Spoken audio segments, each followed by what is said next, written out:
Hello there, everybody. It's Joe here, and welcome back to my F122 My Team Career Mode campaign. This is round 7 of season 2. We're at Montreal for the Canadian Grand Prix. If you haven't seen Baku yet, the previous installment, yeah, go back and check that one out before you check this one out. This is your last chance to do so before spoilers. But given my response there, you can tell it was a shocking race. Also here in Montreal, I am pleased to unveil my new Season 2 livery. I've decided to update and upgrade the livery just a little bit, and you can see it in effect there. I've added bits of red to the black and purple, and doesn't she look sweet? Let me know, guys, what you think of the new livery. Well, I hope an upgraded livery can bring an upgrade in performance as well. And speaking of which, we have had another minor upgrade land for this weekend, so that should put us even closer to the front of the field. But right now, we've got a very damp Q1, and it's a Q1 that is going to dry out. It's already brightening up as we complete the first lap. But I just wanted to get a feel for the track in the wet, just in case there were any inclement conditions during the race. Sometimes the forecasts on this game aren't entirely accurate, and you know what? I quite like that as a touch. But anyway, we've now got one lap to get through in Q1 in drier conditions, and you know what? The pressure is on. But I feel like I can deliver here. You can see me plummeting down the field as everybody is going round now, setting faster laps. Leclerc sets the fastest. I've hit that curb too hard and I've slid just a little bit. That's going to cost me a few tenths of a second. Is it going to be enough to get me through Q1? I think we are fine for now. And in fact, we are fine for now. That's P11 for Q1, so I'll take that. I mean, I think we could have gone 3 or 4 tenths faster, so I think we would have been around P6 or P7 had we not made a mistake. Lando Norris topping the times for Q1. Q2, I wasn't really feeling this lap. I just didn't really get the rhythm that I wanted. And as we go into the last corner again, I'm just not entirely sure that went well.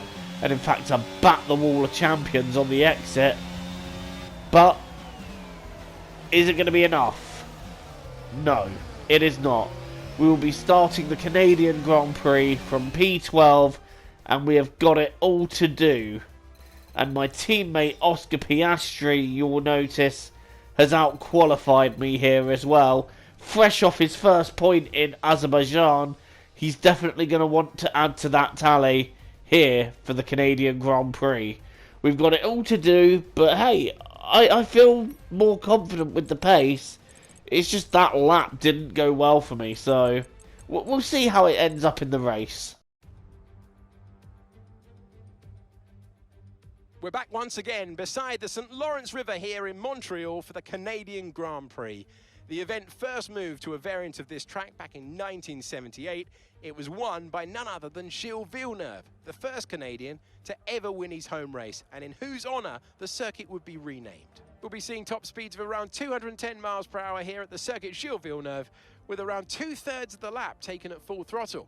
High-speed chicanes spell potential danger, especially at the infamous Wall of Champions, and watch out for overtaking into the hairpin at that final chicane. It's time to take a look at our starting grid for today's race. An immense lap from Fernando Alonso yesterday puts him on pole position. A very happy Carlos Sainz will start second. Moving on to the rest of the grid, we have Norris, Leclerc, Sir Lewis Hamilton and Russell, Verstappen, Perez, Albon and Kevin Magnussen, Oscar Piastri, Joker, Felipe Drugovich and Gasly, Joe, Tsunoda, Lance Stroll and Mick Schumacher, Latifi, Vettel, Ocon and Daniel Ticktum.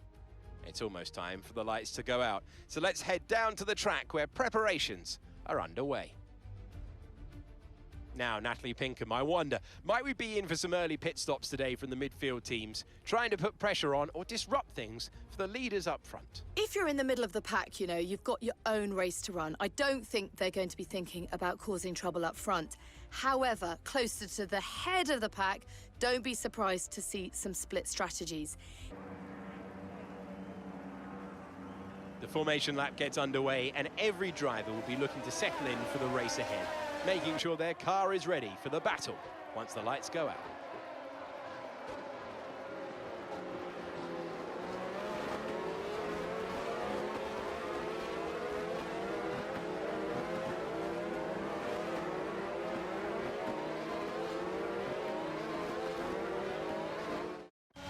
As the cars make their way back to the starting grid to form up and get ready for lights out, let's hope the race ahead today is a thrilling one. It will go down as a memorable Grand Prix in the history books.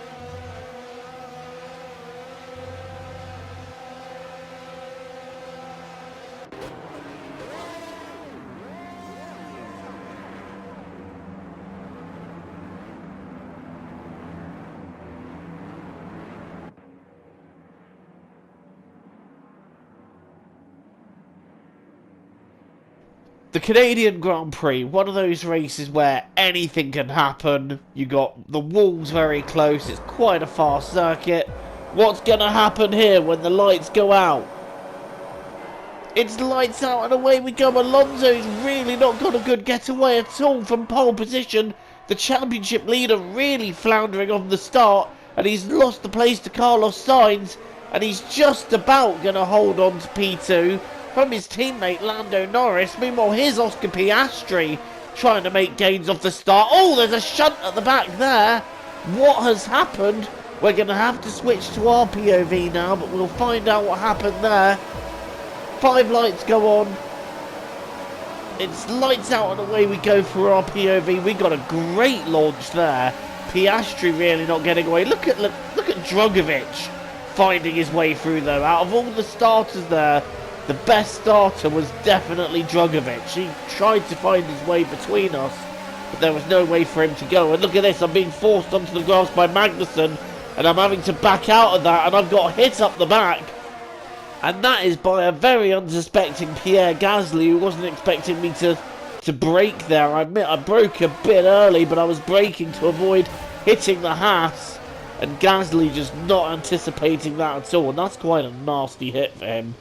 Unfortunate to see him out of the race, but we've had a safety car and we are now ready to go racing again. But first things first, I want to get past the very fast starting Drugovich, who has cost me P11. Piastri's made a couple of gains off the start, so I've got positions to gain. But first things first, let's get past this very fast starting Williams, trying to go around the outside there. There was no way through there. Drugovich covering that one quite nicely.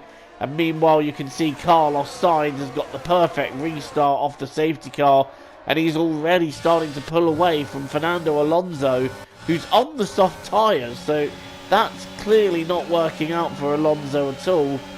And we're still behind Drugovich as we come to the hairpin, but as everyone gets backed up behind each other, I'm going to take a nice dive down the inside, and we're going to make it a double overtake on Kevin Magnussen as well.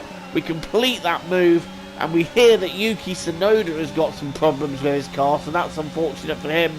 Magnussen and Drugovich behind me still having their little scrap. I wonder who that's going to work out in favour of. Meanwhile, we're now trying to catch up with Oscar Piastri, and it's Drugovich that's got ahead of Magnussen. And Drugovich, we're not really dropping him that quickly. He's making the soft tyres work for him, but they're just not working for Fernando Alonso at this stage. Right, here we go, down the inside of Oscar Piastri, our teammate, to rob him of P10. Oscar probably won't be too happy with that. He was probably hoping to add to his Baku points tally, but there's a long way to go yet.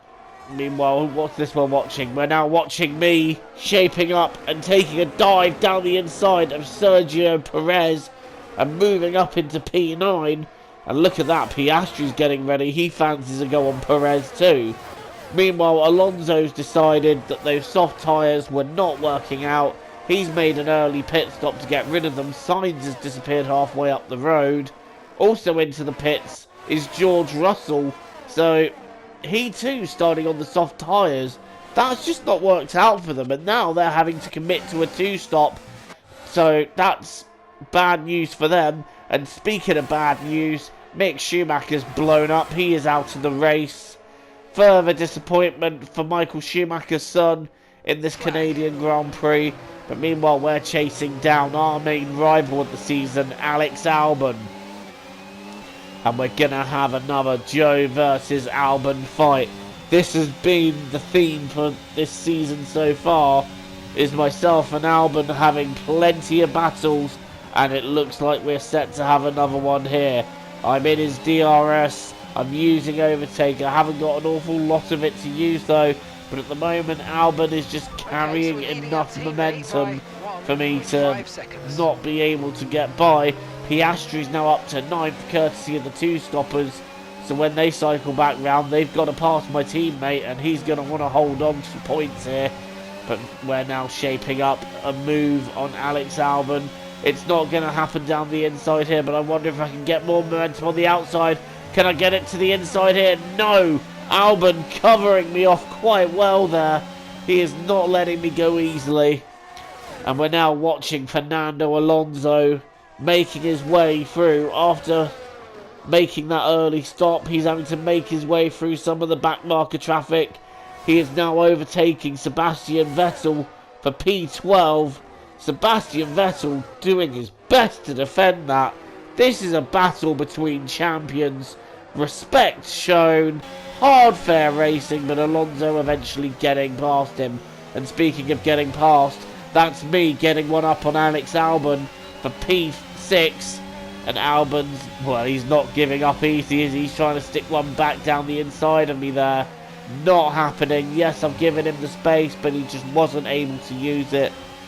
Albon slots back into 7th, although he's going to have a look down the inside of turn 1 on the next lap, and he's just sort of half committed that. I gave him the room, but he just sort of half committed, then backed out. Max Verstappen now making an early pit stop on lap 12, so he also, I believe, committing to the 2-stop, depending on what tyres he's putting on. It's medium tyres he's put on, so he's committing to a 2-stop as well. But he's straight out the pits and attacking Fernando Alonso is Max Verstappen. Alonso really not got the pace that he's shown in qualifying in the race here, and it's showing.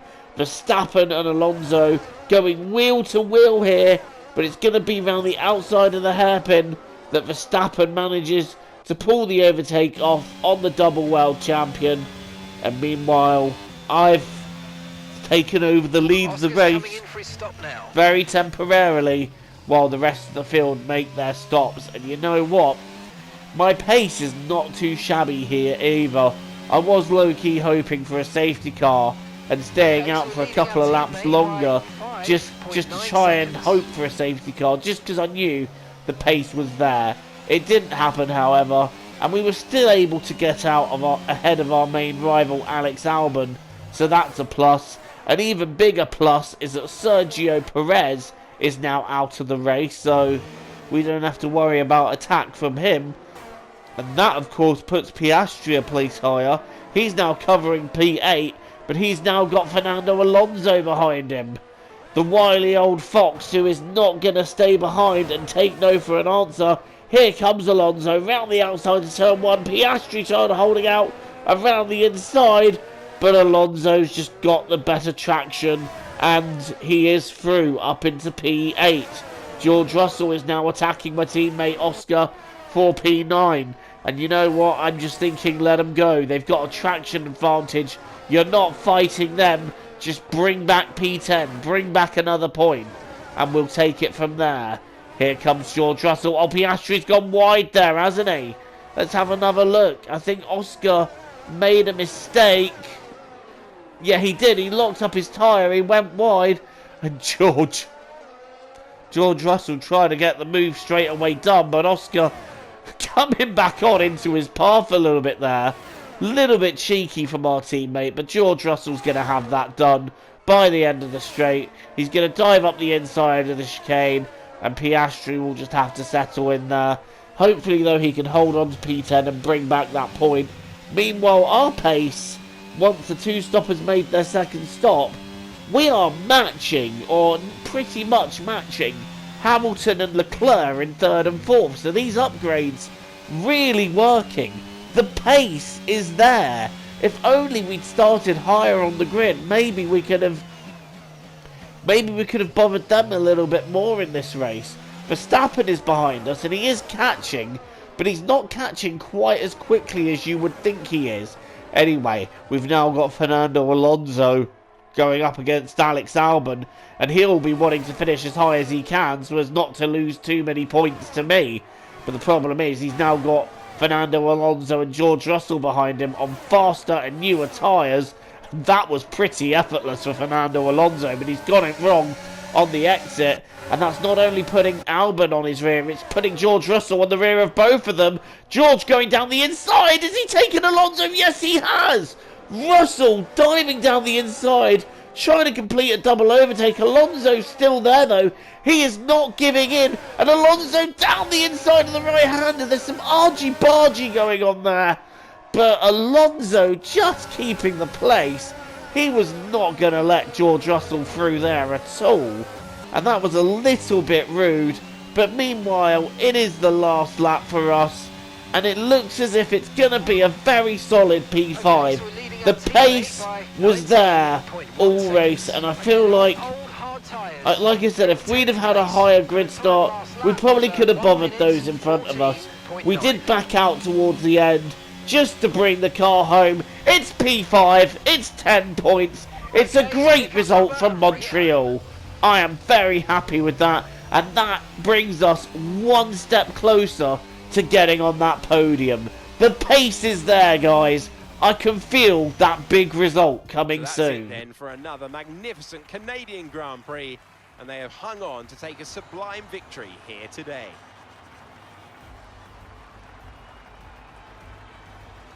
Natalie Pinkham, how do you think they were able to set themselves apart today? Well, I honestly feel it was down to the driver and car today. I mean, we could talk driver skill all day, but if you don't have a solid team to back that, you're never going to get anywhere. When you hit that sweet spot of having both an excellent driver and an incredible car, that's when you see results like those that we've witnessed today.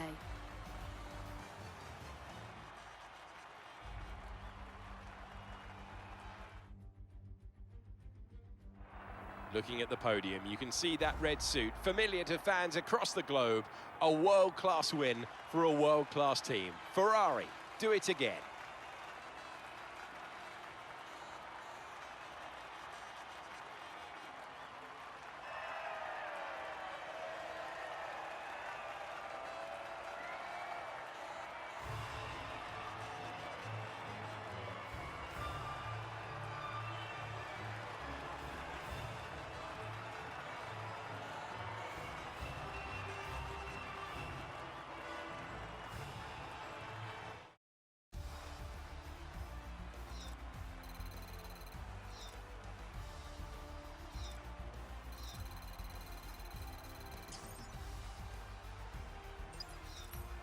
So let's see how the drivers' standings have changed. Despite the best efforts of our it was a championship leader, dominant display by Carlos Sainz up front.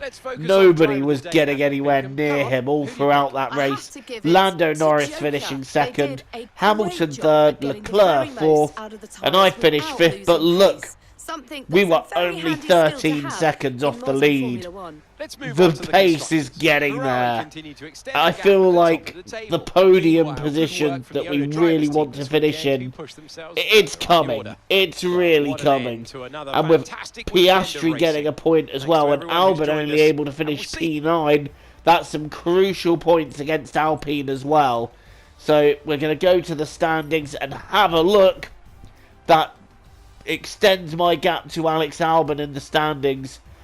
We're now 11 points clear of him, and we're sitting quite pretty in 8th. I would like to start challenging the guys in front, but like I said, the results are starting to come in now. I'm confident that a podium is next. The pace is pretty much there. I did back out, like I said, in the last few laps, just because I was bringing the car home. And yeah, Piastri is now on 2 points, so he's added to his first point, and he's really starting, I feel, to improve. And that will be noted when I have contract negotiations to do in the middle of the season. I am definitely thinking of keeping Piastri on and trying to develop him further. But I am also thinking about my options as well, because as we progress closer to the front, I'm going to need Oscar to be there with me, and he's not quite there with me yet. But in the Constructors, you can see there, those points that we've gained on Alpine put us ahead. We are now on 37 points, as opposed to Alpine's 32, and we've managed to leap up to P5 in the Constructors' standings. Alpine on the back foot for this weekend, I've got to say. Well, thank you so much for watching this installment of Career Mode. Don't forget to leave a like and hit the subscribe button for more content from me. And until the next time, TTFN, ta-ta for now.